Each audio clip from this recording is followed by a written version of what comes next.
Muy buenas noches. Hoy Viernes Santo estuve realizando una pequeña contemplación. Todos sabemos que contemplación etimológicamente viene de la compañía del templo sagrado, es decir, cuando uno se detiene a mirar en forma detenida, en forma atenta, un determinado espacio, un determinado fenómeno, una determinada idea. Hoy justamente contemplando la vida de San Agustín, se me ocurrió realizar esta pequeña reflexión y compartirla con ustedes. Estuve pensando cómo hubiese sido la vida de San Agustín en el siglo XXI. ¿Y por qué llego a esta extraña forma de ver a la vida de San Agustín en este siglo? Porque todos saben que San Agustín, en sus años más jóvenes, llevó una vida muy desordenada, una vida muy complicada también. Luego se convierte con tantos años rezando a la madre y a la postre, San Agustín es uno de los principales pensadores que ha tenido no solamente la Iglesia Católica, sino Occidente en general.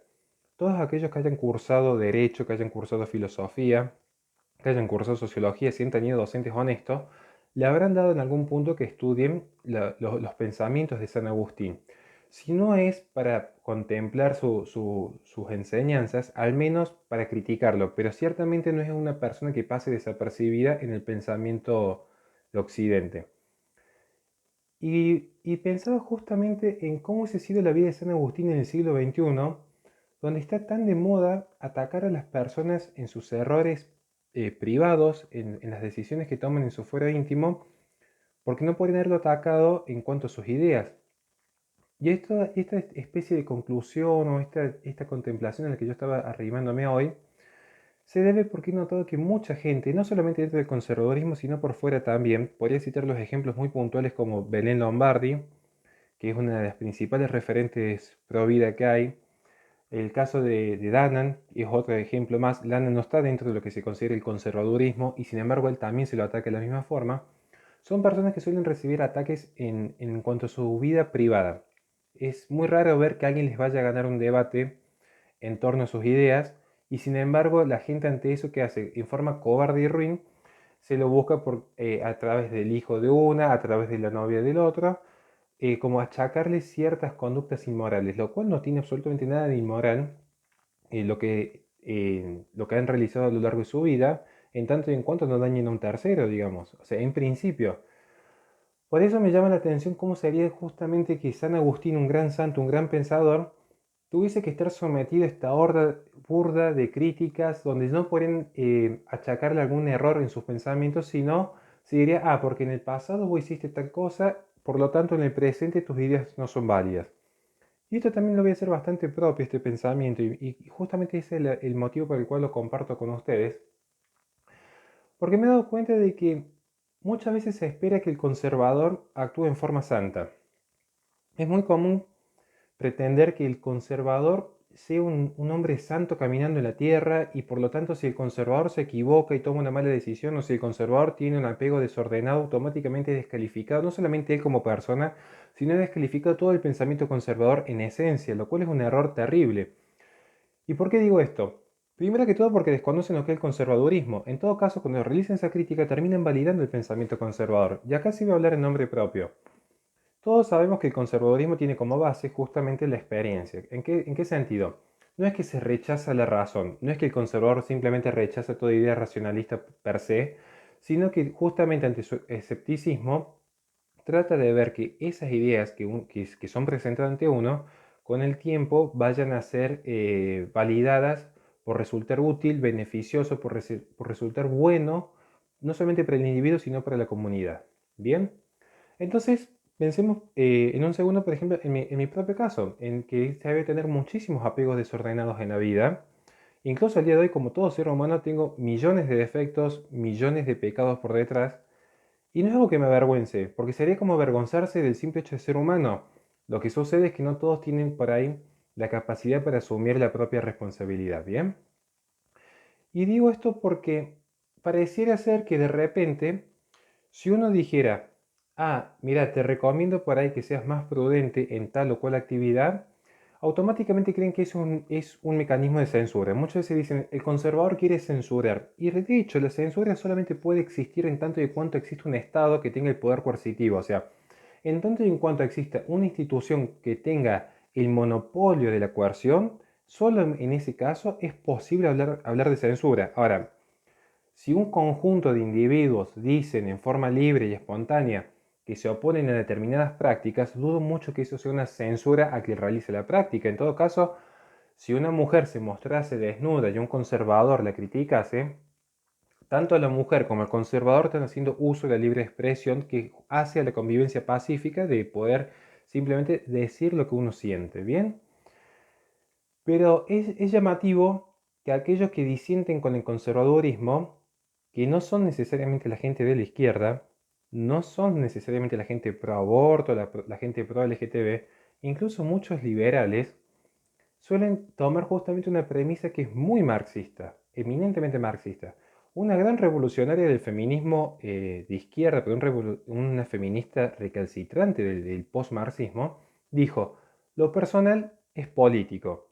Curiosamente, cuando atacan a los conservadores, es gente que hace de esta premisa de izquierda una forma de vida. Es decir, toman elementos personales de la vida de uno para atacar una idea política. Pareciera ser que la falta de argumentos que tienen, pareciera ser que la falta de ideas y la falta de formación que poseen hace que su mediocridad las lleve a tener que atacar en cuestiones personales, incluso llegando a meterse con la familia. Eso demuestra que no solamente que son gente que carecen por completo de intelecto, sino también carecen de los huevos necesarios para decir de frente lo que realmente necesitan decir. Entonces, ante esta mediocridad, resulta difícil imaginarse a grandes pensadores como San Agustín que tuviesen que coexistir en este mundo.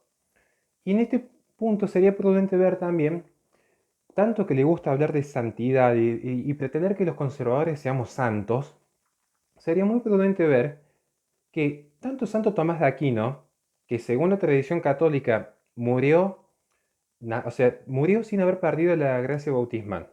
Y tanto San Agustín, que llevó una vida muy complicada, ambos son santos. ¿Y qué es lo que es la santidad? En definitiva, la santidad es un instituto propio de la Iglesia Católica, donde existe una certeza absoluta de que esa persona ha alcanzado todas las gracias de Dios para ingresar al cielo. ¿Bien? O sea, es para una persona básicamente que está en el cielo, a grande rasgo el santo. Es mucho más complejo de explicar el proceso en el cual se canoniza a un ser humano, pero en esencia es eso.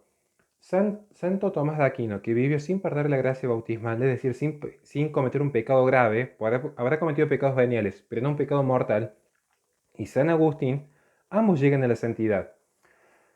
¿Y por qué hago esta disquisición? Porque en realidad, si vamos a hablar de santidad, lo que importa es cómo la persona parte de este mundo. Y eso es un pensamiento que va muy de la mano del conservadurismo político. Para el conservador, la experiencia de vida es fundamental. Justamente, cuando se me ataca en cuestiones personales, cuando se ataca cualquiera en cuestiones personales, diciendo en el pasado tomaste tal o cual decisión, lo que están demostrando es justamente que el conservador crece y el argumento conservador se hace cada vez más fuerte conforme pasa el tiempo. Porque si justamente en el pasado uno se equivocó, es porque de ese pasado uno aprendió y por una cuestión eminentemente de caridad, no desea que la gente más cercana a uno cometa los mismos errores. Yo realmente desearía enormemente que muchos de los jóvenes que por ahí siguen a la Fundación Libre, que muchos jóvenes que se han acercado a nuestra forma de pensar, pudiesen llevar una vida mucho más ordenada y que no tengan que pasar todas las penurias que uno pasó a base de malas decisiones. Entonces, antes de criticar el conservadurismo, antes de tratar de que los católicos son hipócritas, los conservadores son hipócritas, los de derecha son hipócritas, traten de pensar que en realidad en el fondo hay un pensamiento de caridad, buscando justamente que muchos jóvenes no cometan los mismos errores. Incluso hemos notado que en la mediocridad que nos rodea, en gente que no puede esbozar más de dos ideas seguidas sin contradecirse, son estos los que nos dicen que los conservadores juzgamos. Y supongamos que fuera cierto, supongamos que en efecto juzgásemos. ¿Cuál sería el problema? En todo caso, juzguen nuestras ideas y vean de la siguiente forma. X sobre Y llega a la conclusión Z. X podría ser reemplazado por un conservador, un liberal, una feminista, que sobre un determinado tema llega a determinadas conclusiones. Ahora bien, la censura empezaría a existir cuando alguien justamente tome la potestad de eliminar el pensamiento de otro, pero entre tanto, dicen, Ustedes nos juzgan. ¿Y acaso los liberales, acaso las feministas, acaso los socialistas no nos están juzgando a los conservadores también? En todo caso, nosotros somos coherentes, porque no van a encontrar nunca un conservador que esté a favor de la censura. Si llegan a encontrar uno, en realidad no va a ser un conservador. Podría rozar con el fascismo, podría rozar con un nacionalismo recalcitrante, pero no con el conservadurismo. El conservadurismo, por definición, está abierto a la libre expresión porque respeta el principio de diversidad. Eso es básico, eso lo plantea tanto Roger Scruton como Russell Kirk como Edmund Burke en sus reflexiones. Entonces, para finalizar esta breve reflexión, como justamente estábamos tratando el tema de Viernes Santo y de cómo sería la vida de San Agustín en este mundo, de donde las críticas abundan, pero no son críticas sustentadas, no son críticas a partir de pensamientos elaborados, sino que son simples banalidades mediocres de gente que no ha llegado a nada en la vida y se cree con el derecho de poder apuntalar en cuestiones personales porque no le da el intelecto para debatir cuestiones trascendentales. ¿Bien? ¿Cómo sería la vida de estos santos? Acá sería todo un misterio, sería muy difícil, pero sería mucho más virtuoso también para ellos afrontar la culpa y la vergüenza de los errores pasados, como lo tenemos que hacer al día de hoy todos, ¿no? Por eso, para cerrar, justamente quería tocar un tema básico que me gusta mucho, que es de Jordan Peterson. Jordan Peterson, que es quizás el conservador por excelencia el día de hoy, digamos, o al menos a nivel mundial, es un pensador del conservadorismo que es muy prudente en su forma de hablar, es muy guardado, es muy reservado. Y me interesa un tema en él que es que utiliza recursos de la Biblia, recursos bíblicos, pero no para difundir a la idea de Dios. De hecho, Jordan Peterson está más cerca del agnosticismo que de cualquier otra religión, pero comprende el valor de la tradición cristiana en cuanto a forjar Occidente. ¿Bien?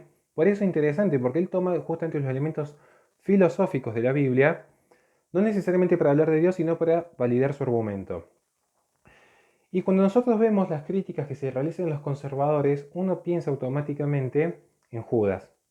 ¿Por qué digo esto? Porque recordemos que en víspera de la pasión de nuestro Señor, Judas reclama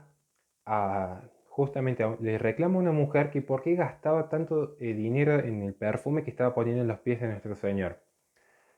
A todo esto Cristo responde bien, que es la esencia del pensamiento católico, y es curioso que Judas, que era el que reclamaba que por qué no había sido más solidario, que por qué no habían vendido ese perfume por 300 denarios y por qué ese perfume no se lo dio a los pobres para hacer caridad, justamente Judas es el que luego traiciona a Cristo por 30 monedas de plata. ¿Qué quiero decir con esto? Muchas veces cuando yo veo que se critica al conservador, me interesa cuando la crítica tiene un sustento lógico, me interesa cuando la crítica tiene un argumento fuerte de fondo, porque de eso se permite crecer y evolucionar, eso permite el crecimiento cuando hay una lógica fuerte por detrás. Pero muchas veces cuando yo veo que critican el conservadurismo, especialmente cuando me han criticado a mí algunas personas en particular, yo recuerdo mucho a Judas, gente que en realidad es hipócrita. Es muy paradójico, pero los que más nos atacan por hipocresía son los más hipócritas de todos. ¿Y por qué digo esto? Porque es la misma gente que están esperando que nosotros los conservadores hagamos algo, como Judas pretendía que Cristo haga algo, parece, diciendo, sé coherente con tu pensamiento, Señor, si vos estás a favor de la caridad con los pobres, no hagas que gasten dinero en perfume en ti, y son los que luego traicionan. Igual que la izquierda. La izquierda es, hagamos solidaridad con tu dinero, igual que como lo plantea Judas, y son los que después traicionan a toda la clase trabajadora cuando tenemos los dirigentes en mansiones en los countries y los proletarios siguen muertos de hambre sin poder comprarle la leche al hijo. Por eso, esa era la única reflexión que quería realizar.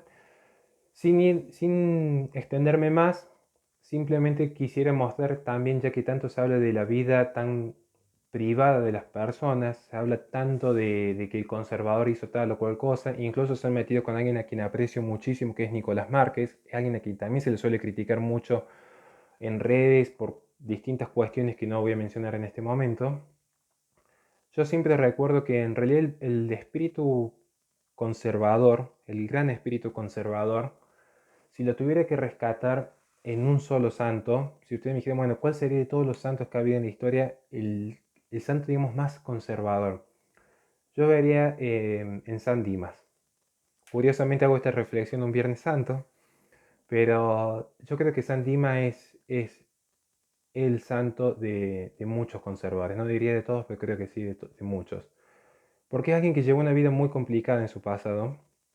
Todos saben que era ladrón. Es alguien que vio en la experiencia de vida, que es lo que representa el conservadurismo, la experiencia de haber transitado tantas cuestiones, y aprendió justamente que todas las manchas y las cargas que él tenía, todos sus pesares, todas sus penas, estaban bien merecidas. O sea, una actitud, la de San Dimas, cuando está en la cruz, es una actitud de mucha adultez, de mucha responsabilidad. Él asume su culpa, y en un momento en el que él está asumiendo su propia culpa, que él reconoce que merece estar ahí, que es un espíritu muy, muy maduro realmente, y eso que creo que ese es el norte o la virtud más grande que puede tener el conservador, que es la madurez. En ese momento, cuando todo el mundo, digamos entre comillas, la democracia, el pueblo, la moda, el populismo, cuando todo el mundo estaba blasfemando en contra de nuestro Señor, cuando todo el mundo lo estaba lapidando, cuando todo el mundo veían en él un simple mortal más que estaba ahí sufriendo, fue justamente que él, San Dimas, logra ver la grandeza de Cristo y parte de este mundo arrepentido por lo que hizo, y parte de este mundo con mucha humildad.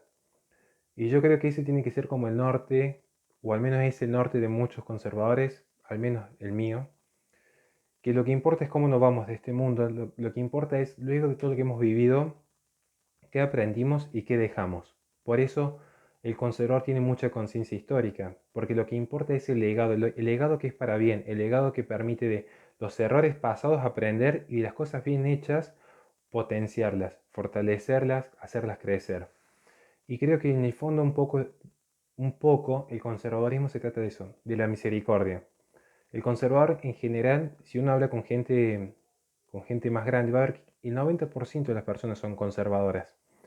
Porque el 90% de las personas aman y desean conservar aquello que los hace felices.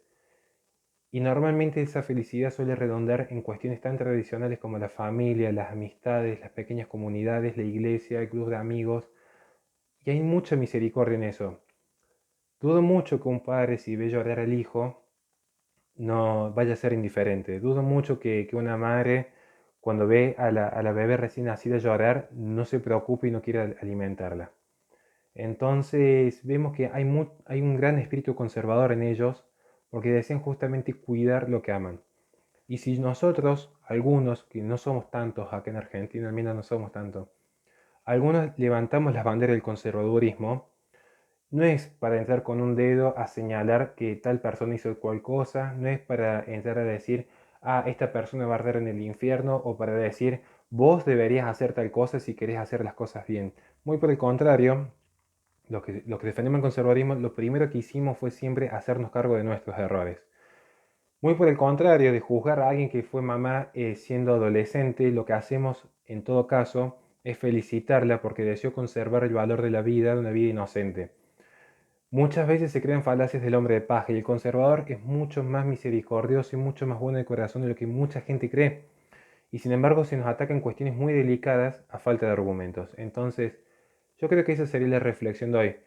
Aquella persona que realmente se dedica a juzgar para destruir no es alguien que sume y está muy lejos del pensamiento conservador. He visto que incluso critican a la Iglesia Católica no porque amen a la tradición, entonces está bien en ese punto criticar, por ejemplo, algunas decisiones del Papa Francisco, porque estarían buscando fortalecer la figura de autoridad. Muchas veces la critica la iglesia para verla destruir. De la misma forma, cuando critican al conservador, y lo he visto incluso a gente que se dice pro vida, no lo hacen por el gusto de que uno pueda crecer en virtudes o porque quieran que uno avance en la vida, lo hacen simplemente por el gusto de destruir. Y ante gente así, lamentablemente a veces hay que perder un poco de tiempo porque son mensajes muy dañinos que pueden llegar a chicos que por ahí están buscando un norte y se van a terminar perdiendo un camino de prudencia por el simple hecho de que mucha gente tóxica alrededor creó una mentira en torno al conservadurismo.